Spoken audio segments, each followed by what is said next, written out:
everyone, Korvoth here, and I fixed my blunder. What happened was I mixed up two different files from different ages of fleet. So I had to go back through and edit out everything that wouldn't belong in this video or this entire series that Lothran is telling. Everybody makes mistakes. I seem to make them a lot. Okay, moving on. I hope each and every one of you listens well, absorbs as much as they can, and has a real fun time. Okay, so first things first. SplitBeaks originally had another name that has since been forgotten, but they get their name from their similarities to drillbeaks and their second-class status next to so lofty a vehicle. The top beak extends 3.5 meters from the base of the cockpit, while the bottom beak extends out from the base of the craft itself to a point of 2.5 meters out and 0.5 meter below the top beak. The beaks also lack the hard angled slopes of its predecessor and are rounded and smooth rather than the octahedron-like mechanism of the drill beak. So Kam smoothed out the operation of the SplitBeak at the request of Rill and Deckard, who were both struggling to keep up with demands for drill beaks that simply could not be fulfilled. We'll get to that a little later, but for now, know that the SplitBeak's main weapon, while following similar principles, is nowhere near the destructive power of a drill beak. Okay, as much as drill beaks are known for their beauty and power, SplitBeaks are known for their durability and immense proliferation. An experienced crew of 7 or 8 engineers can make a drill beak in a day, but Kam Novir has to build the beak, adding a 9th man to that crew, and one that cannot be replaced.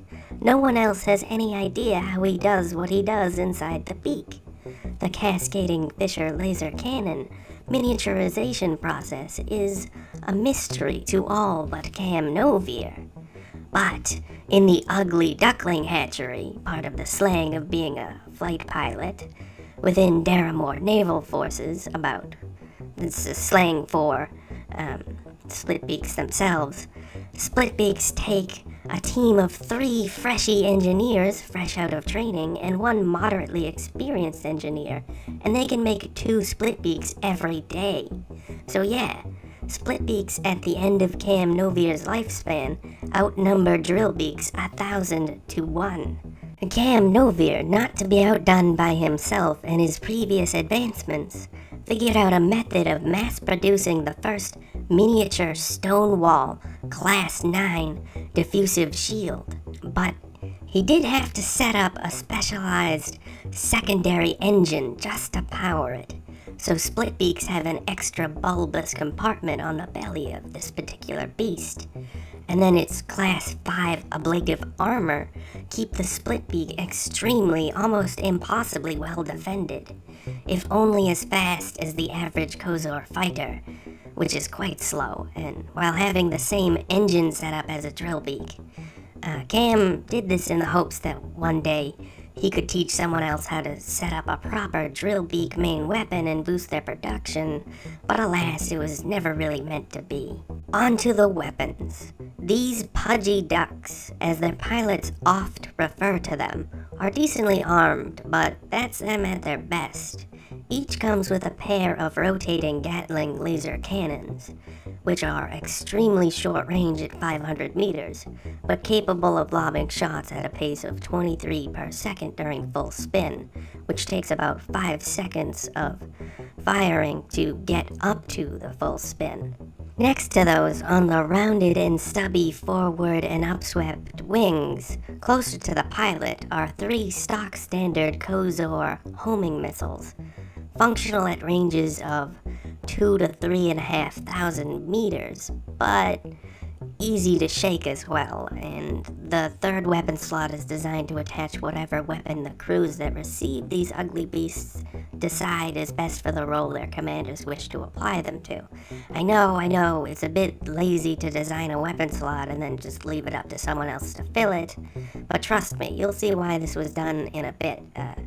Kam Novir and the others in Grigari kind of had their hands full with certain demands that Thazon required of them at this time. Now, other than a few minor improvements to the flight controls and an adaptive range scanner system, there really isn't all that much more to say about the SplitBeak. Oh wait, the beak itself is a shield scrambler, almost forgot.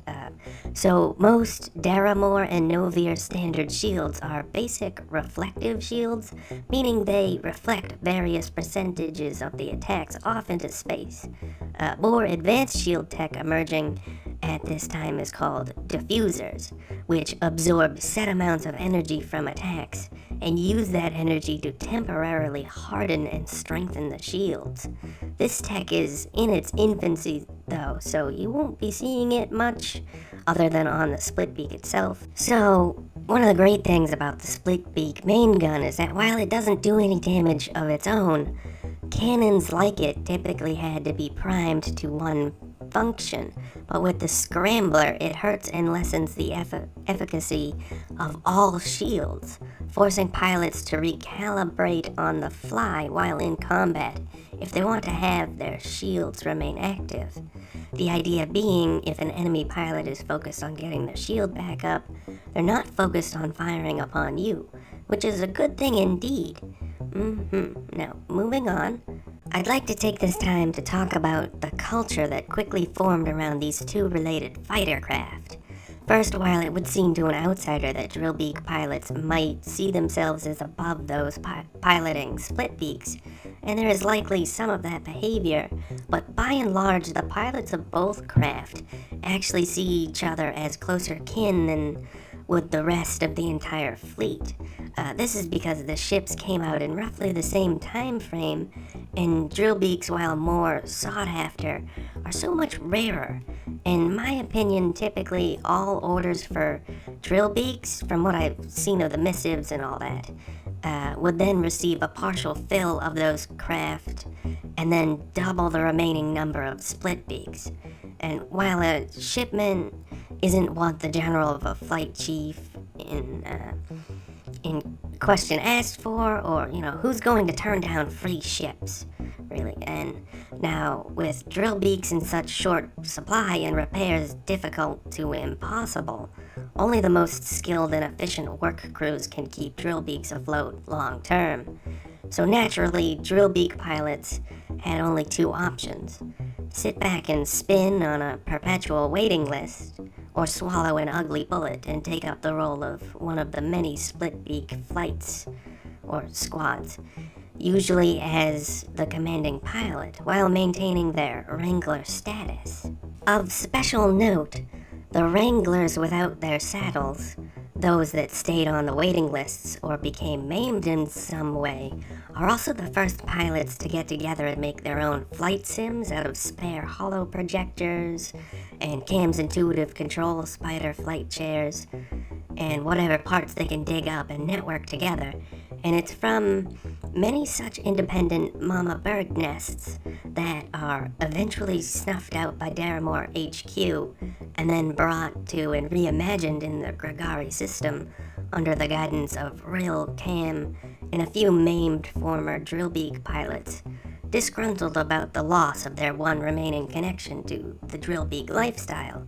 And then when it reemerges, the program is called simply the Raptor Hatchery, and it produces the best pilots in the entire fleet, with such regularity that Daramore HQ actually apologizes for their previous action, a rarity among military commands. Okay, so that is it for the third episode of Novir Shipyard.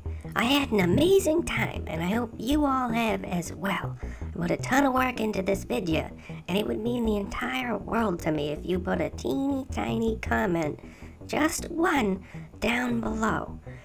Remember to like, share, and subscribe, and hopefully I won't screw up the next one and have to go back and fix it a bunch. See you again next time. Good night and good luck. Stay safe out there. Bye-bye, everybody. See you again as soon as I can. Bye-bye. Bye-bye.